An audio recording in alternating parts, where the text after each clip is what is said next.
chérie, j'espère que vous allez bien. Moi, je vais bien par la grâce de Dieu. Aujourd'hui, nous allons parler des délais de traitement des dossiers. L'impact que le coronavirus a sur le délai de traitement des dossiers. Le 7 octobre 2020, ils ont fait une mise à jour sur leur site. Ils ont fait une mise à jour concernant le délai de traitement des dossiers. L'impact que le coronavirus a sur le traitement des dossiers. Nous acceptons toujours la plupart des demandes de résidence permanente. Mais malheureusement, notre capacité à les examiner et à les traiter est touchée par la COVID. Nous ne pouvons actuellement pas estimer les délais de traitement des demandes. Donc, c'est ça. À cause de la COVID, la COVID qui a chamboulé tout, bien sûr, à cause de la COVID, les durées de traitement des dossiers ne sont plus les mêmes. Donc, de grâce, mes clients qui m'écrivent, les clients, je ne sais pas, les autres, mes abonnés et les autres qui m'écrivent concernant l'entrée express, patientez-vous. Parce qu'ils ont dit, les candidats d'entrée express, en raison de la COVID-19, vous disposez maintenant de 90 jours pour soumettre votre demande d'entrée express après avoir reçu votre invitation à présenter une demande.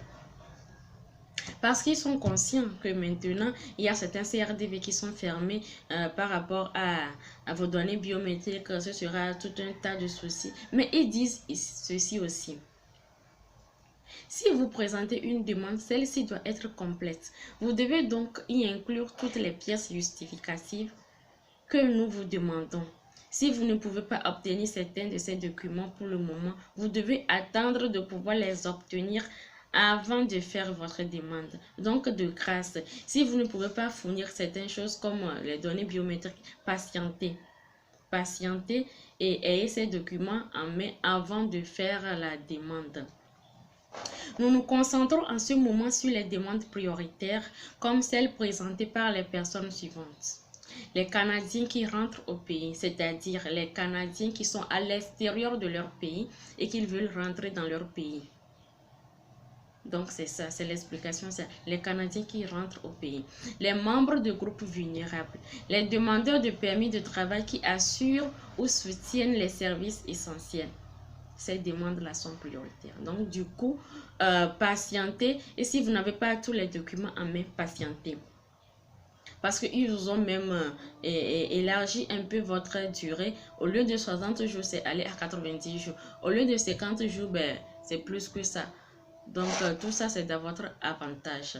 Le Canada est toujours là et sur leur site, ils ont dit qu'ils ne ferment pas leurs frontières. Ils sont là. Mais c'est juste que vous devez avoir un plan. Lorsque vous arrivez dans leur pays, vous devez avoir un plan, genre la quarantaine de 14 jours. Là. Vous devez justifier d'un emplacement où vous allez être pendant les 14 jours là, avant de vous lancer dans la vie active. Donc, c'est ça. De grâce, si vous n'avez pas les documents en main, n'essayez même pas de faire des demandes. Ça sera rejeté. N'essayez pas de vous lancer dans quelque chose dont vous n'êtes pas prêt. C'est l'information que j'ai à passer aujourd'hui, ça. Par rapport au test linguistique, ils ont aussi fait un petit changement là-bas.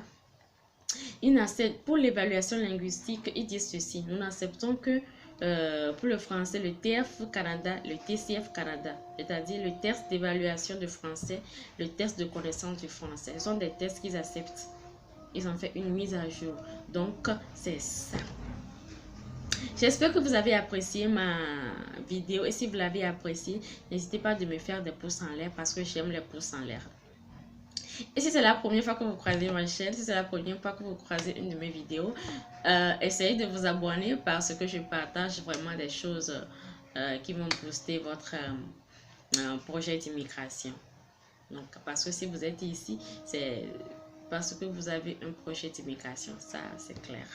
Et je vous encourage dans ce projet. Si vous avez besoin des informations complémentaires, contactez-moi. Je mettrai dans la barre de description mon adresse, notre page Facebook, la page Facebook de BRI. Pour ceux qui ne me connaissent pas, je suis Mademoiselle Ayapa, je suis la responsable de BRI. BRI, c'est quoi? C'est le bureau de révision en immigration. Nous assistons les gens. Vous voulez aller au Canada, vous voulez avoir un visa Schengen, vous voulez aller en Amérique. Actuellement, nous sommes dans le temps de la loterie Visa, vous voulez jouer la loterie Visa, nous sommes là pour vous assister du début jusqu'à la fin. Donc, pas de souci à faire, contactez-nous et puis vous serez servi. Nous sommes aussi dans la prestation des services de secrétariat à distance. Donc, pour plus d'informations, vous pouvez me contacter directement. Merci à tout le monde et puis passez une belle journée. Un conseil à vous donner, soyez toujours joyeux. Soyez toujours content, que la joie de vivre réside en vous. Soyez tout le temps heureux parce que dans tous les cas, nous n'avons qu'une seule vie. Et vivez-la bien. Vivez-la bien de façon exemplaire.